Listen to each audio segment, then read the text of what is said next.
So yeah, we was talking about what got me into music, and my answer to that would have to be music was kind of a escape route when I was in my feelings or I was confused as a kid. I think music to me was therapy since I was young.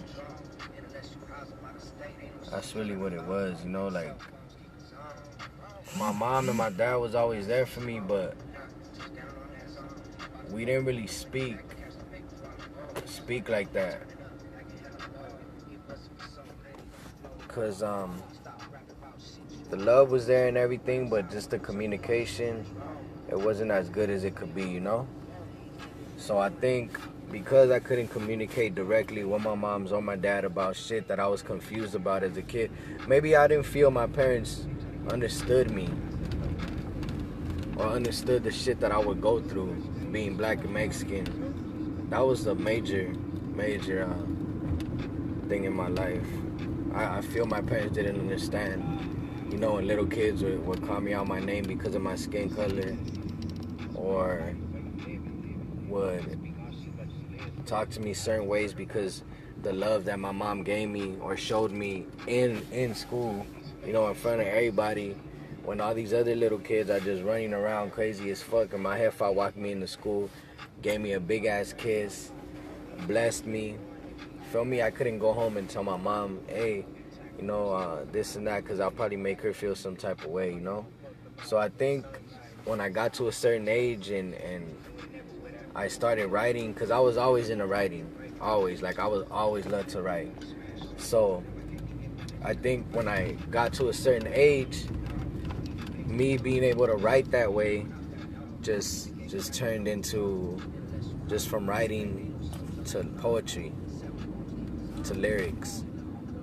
And then when my homeboys or my homegirls start liking the shit I would write, the block via boys, K-Life came up, you know what I mean?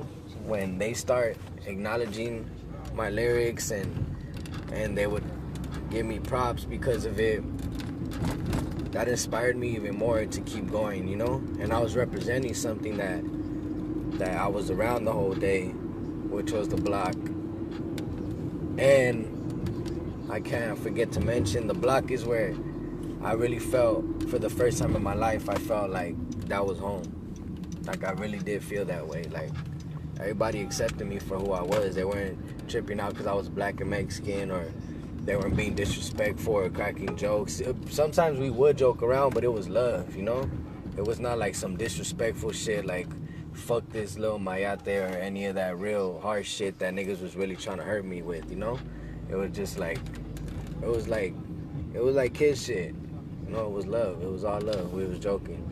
So once I realized that music,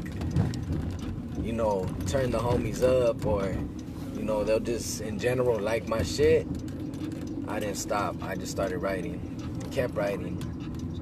Until I started going to prison, and then I had no choice but to stop recording because I was in prison. I kept writing in there, but when I came home, I didn't really chase music as much as prior to that, because when I came home, of course, I had to get on my feet. I couldn't sit back and write no lyrics, no poetry, no none of that.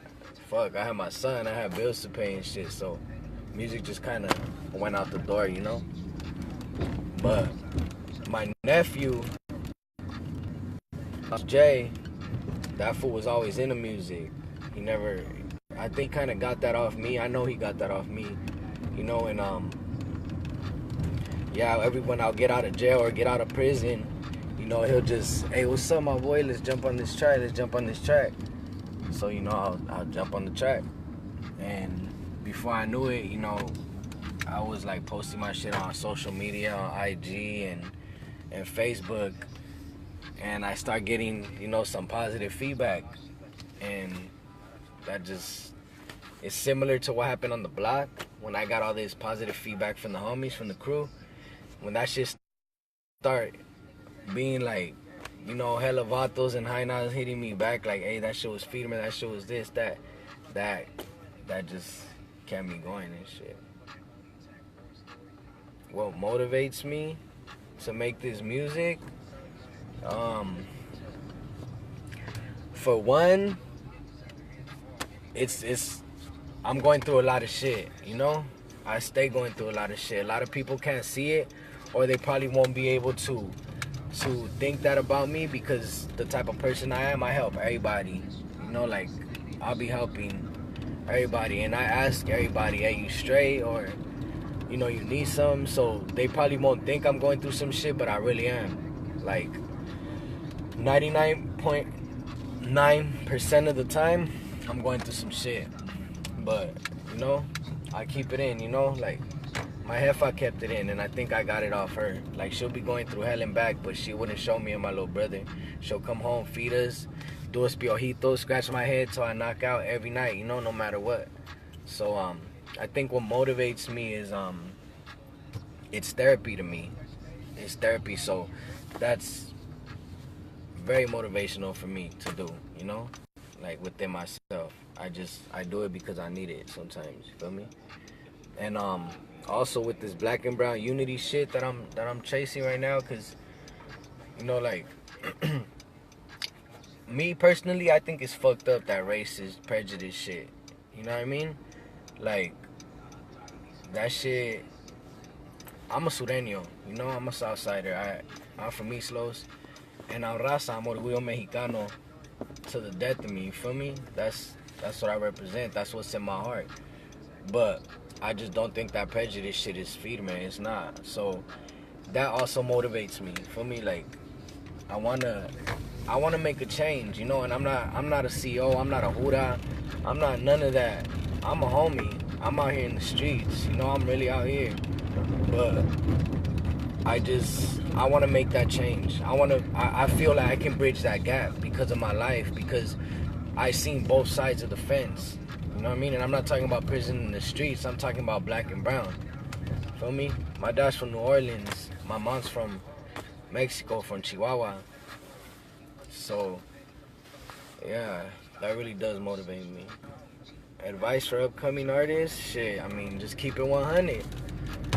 Don't put yourself in a predicament that you can't speak up on, or you can't get yourself out of, you know? Like, make sure your lyrics is genuine. You're not copying somebody else. You're not trying to jump on their bandwagon or nothing like that. Just stay 100. So when somebody asks you a question about some shit that you spoke up on, you're not gonna have to go and think about it and try to figure out an answer for it. You know, it's natural, it's you. So that's the only advice I could give them. And as far as getting out there, just promote however you can. You know, if you gotta do it like some old school shit and go out to Walmarts and post your shit and on IG, and you know, you're gonna see what works for you. You're gonna see where people is feeling you. So just kind of see where you at, what skills you got. You know, if you could talk to people and be influential to them, then go out there on the streets and get your shit. If you ain't that type of person, you know, just get on social media. You know what I mean? Network. Just network. That's what I could say, you know? What would I tell inmates not to go back into prison, to jail? Just set your priorities, man. Set your priorities, because I mean, you can't really do shit in prison. You can't do shit for nobody. I mean, of course you gonna help the homies out. You know, like the homies say, there's always room for more soldiers. You feel me? Like, the more numbers, you know, the stronger we are in there. But I mean, at the end of the day, bro, you know, the homies need us, but we can help the homies from out here. You feel me? You know, if the homies need to eat, we could feed them. Or if the homies familias need something, like, we could help them out here. Like, but I feel like you just, first and foremost, like, you got to get off that shit, because a high percentage of the homies in there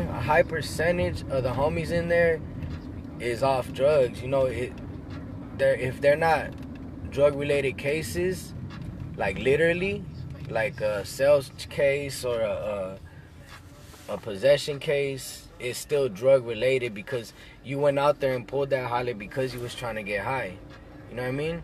Or you were just not in your right state of mind. So first and foremost, you gotta kick that shit. Like, you gotta really realize and admit to yourself that that's your problem. If that's not your problem, you just out there trying to thug it, then yeah, just stop thugging it, my nigga. There's other ways to get fed out, you feel me? But yeah, you gotta just solidify within yourself what your problem is and go from there. Because you can't be out here thugging, trying to help your family and putting yourself down. That shit ain't gonna work. If you don't help yourself, if you can't help yourself, you can't help nobody else. That's 100. Hey, gracias, Shannon. I know it motivates you. I see you posting my shit. I appreciate you on everything I do 100.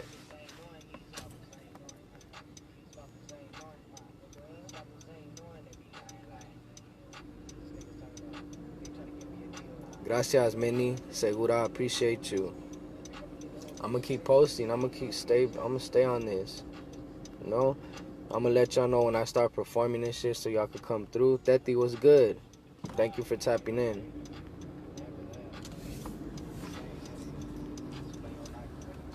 Shit, I'm right here in Los. Downtown, baby.